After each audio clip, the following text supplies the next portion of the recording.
ये पूछने के लिए पहली बात तो मेरे को बड़ा अजीब लगा। मतलब मैं ये सोच रहा था, मुझे बहुत दया आ रही थी वो जो ऑफिसर जिसको इन्होंने भेजा था, क्राइम ब्रांच के एक ऑफिसर को।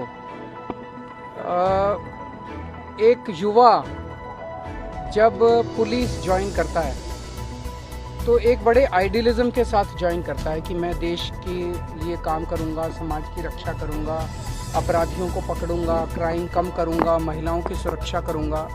वो कभी ये नहीं सोचता कि मेरे से नौटंकी करवाएंगे ये।